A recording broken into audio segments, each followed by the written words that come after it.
여러분 안녕하십니까. 월요일 아침 여수 MBC 뉴스투데이입니다. 저출산 고령화 등의 요인으로 전남 지역에서 소멸 위험에 처한 자치단체가 모두 18곳입니다. 이런 상황 속에서 최근 더불어민주당 김승남 의원이 특별법을 발의했는데요. 이번 특별법안이 갖는 지역적 의미와 향후 입법 가능성에 대해 김주희 기자가 전해드립니다. 남해안의 반도 끝자락 농어촌도시 고흥군. 고흥군의 인구는 지난 1966년 23만여 명에 이르렀지만 농어촌 도시의 고질적인 저출산, 고령화 현상 속에서 지난 8월 말 기준 6만 4천여 명까지 감소했습니다. 군은 현재 귀농 기촌 지원 등 다양한 인구 유입 시책을 도입하면서 인구 감소세를 완화하기 위해 애쓰고 있습니다. 민선 7기 2년 동안 우리 고흥군으로 유입된 인구가 2,700명 정도로 한계면 정도 인구입니다. 2018년보다 인구의 감소 폭이 2019년에 10% 정도 둔화됐기 때문에 인구 감소율이 점점 줄어들고 있다. 그럼에도 한국고용정보원은 고흥군을 포함해 보성, 신안 등 전남 지역 자치단체 18곳에 대해 지방소멸 고위험 또는 위험 지역으로 분류하고 있는 상황입니다. 이 같은 위기 상황 속에서 지방소멸 위기 지역에 대한 국가 차원의 지원을 이끌어내기 위한 특별 법안이 발의됐습니다.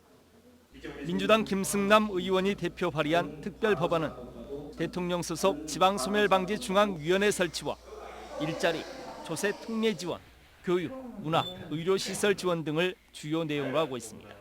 농어촌 문제에 인식을 같이 하는 전남도와 경북도가 함께 노력을 한다면 충분히 21대 국회에서는 지방 소멸 위기에 대한 지원 특별법이 통과되지 않을까 이렇게 생각을 합니다.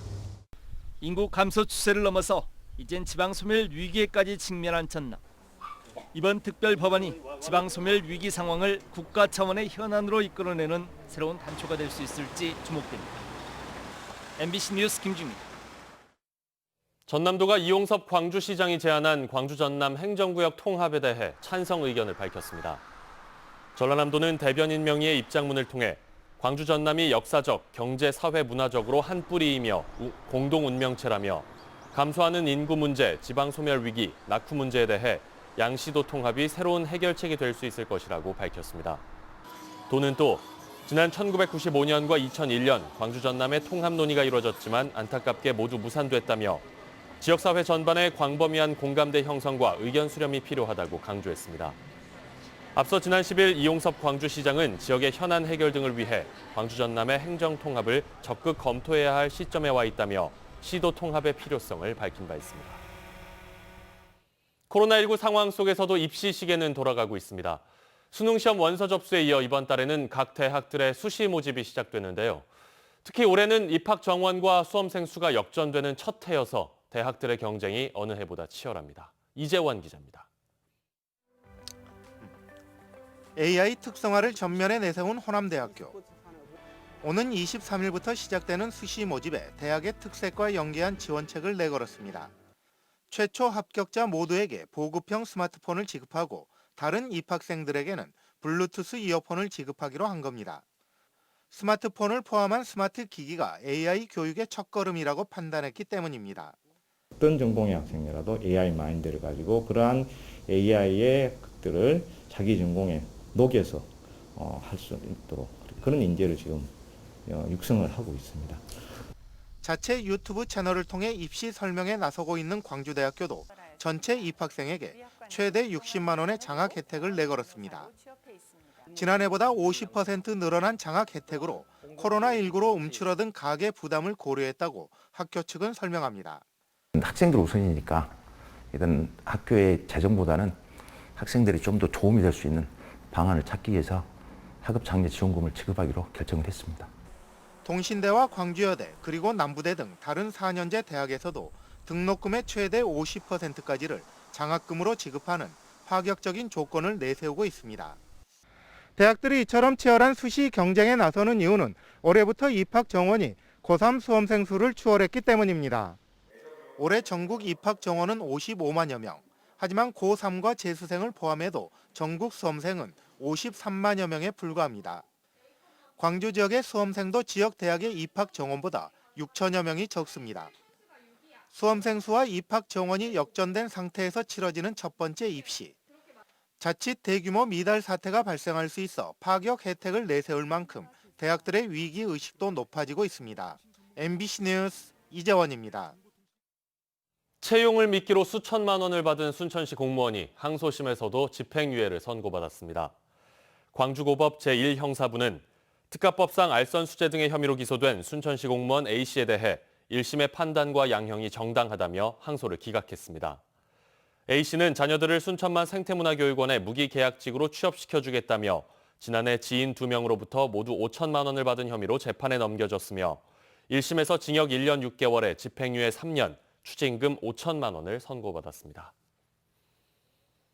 지난 4월 총선 당시 금품을 받은 유권자들에게 과태료가 부과됐습니다.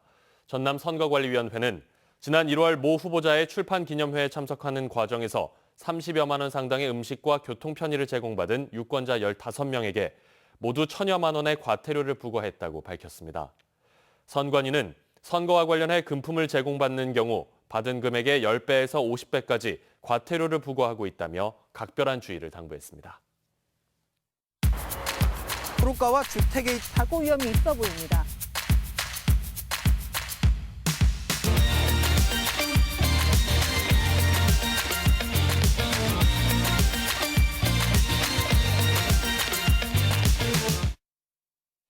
망고, 포도, 애플, 수박같이 이름도 맛도 독특한 과일을 재배하는 농가들이 늘고 있습니다.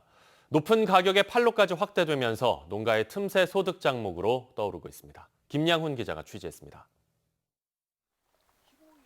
먹음직스럽게 잘 연근 포도송이가 주렁주렁 매달려 있습니다. 일반 포도보다 알이 굵은 샤인머스켓, 일명 망고 포도입니다. 씨도 없고 껍질째 먹을 수 있는 데다 당도도 높아 포도 가운데 으뜸으로 꼽힙니다. 2kg에 5만 원에서 5만 5천 원 수준으로 조금 비싸기는 하지만 재고가 없을 정도로 소비자들에게 인기를 끌고 있습니다. 최근에는 동남아나 중국 시장까지 진출해 수출 주력 포도로 자리 잡았습니다. 포도 소비량 감소로 농가가 많이 어려웠는데 소비자 기호에 맞는 이런 망고 포도를 재배하면서 농가 소득에 도움이 되고 있습니다. 검은빛 줄무늬가 선명한 열매가 줄기마다 달려 있습니다.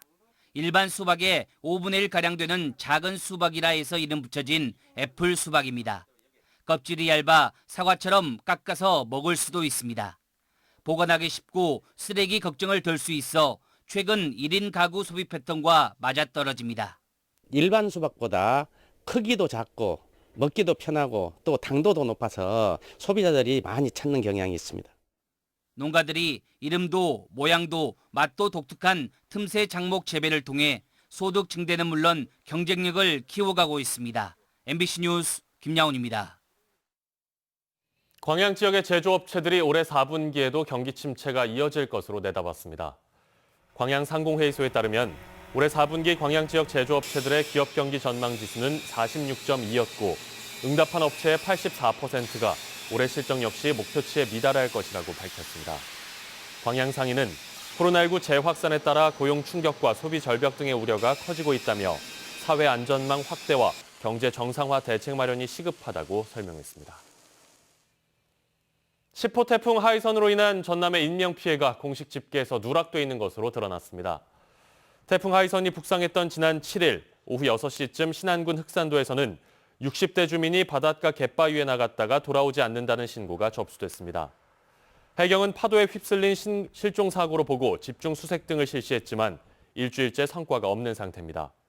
한편 전라남도 재난안전대책본부의 태풍 하이선 피해 현황에는 흑산도 실종자가 빠진 채 인명피해가 한 건도 없는 것으로 공개돼 있습니다. 정부의 내년 어촌 뉴딜 300 공모에서 여수와 신안, 완도와 해남 등 전남 15개 시군이 72곳에 대한 사업을 신청했습니다. 해양수산부는 11월까지 현장평가 등을 거쳐 연말 60곳 안팎을 내년 사업지로 선정할 계획입니다. 전남에서는 올해까지 63곳이 어촌 뉴딜 사업에 선정돼 국비 등 6,072억 원이 투입되고 있습니다. 김한종 전남도의회 의장이 전국시도의회 의장협의회 전반기 회장으로 선출됐습니다. 장성 출신의 3선 도의원인 김한종 의장은 앞으로 2년 동안 전국시도의회 의장단의 현안 활동을 이끌게 됩니다. 김한종 의장은 지방의회 인사권 독립, 전문 보좌관제 도입 등 지방분권 확대를 이끌어내겠다고 밝혔습니다. 지난 주말 동안 전남 지역에서 코로나19 확진자가 발생하지 않은 가운데 전남 동부 지역에서도 확산세가 주춤하고 있습니다.